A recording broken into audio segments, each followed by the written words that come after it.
I've created an account at Dundoc, and now I want to create a project. To do that, I click over on projects, and I'm going to click a new project, and I'll call this sample. Call your project whatever you're going to call your project. I'm going to call this sample 5 because I've already created a few things. When I click add project, it's going to ask me, oh, I've exceeded my projects. Silly me, tricks are for kids. Well, for free, we can get up to 5. What I'm going to do though is I'm going to go in here. So that's fine. I created my project. I'm going to come in here and I'm going to choose a template. What I recommend right now is to use the starter one. If you want to preview it, you can see it here. And it shows all the specifics in there.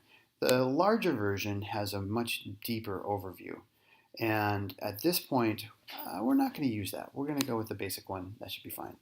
I'll apply the template to the project by clicking OK here. And shazang, I have all the pieces, parts in here. The next thing I want you to do is I want you to add me, the teacher, as a member of your team. And that would be Sladouk at osd.winet.edu.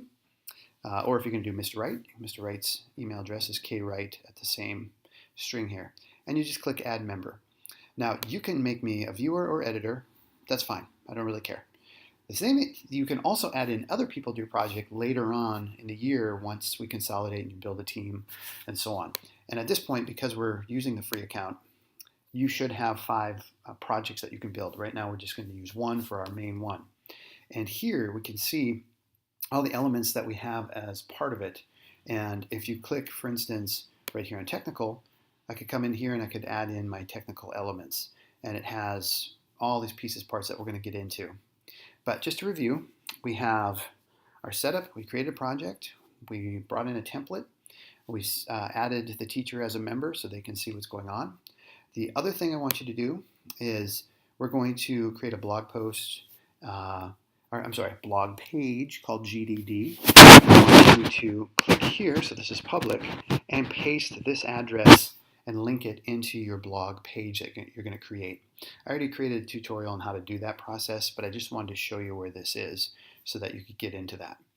And we want it public, but I recommend public link only because not the whole world can't see it, but people can see it if they have the link. And you can send this link to other people and so on and so forth. That is a basic overview on getting started with Dundoc.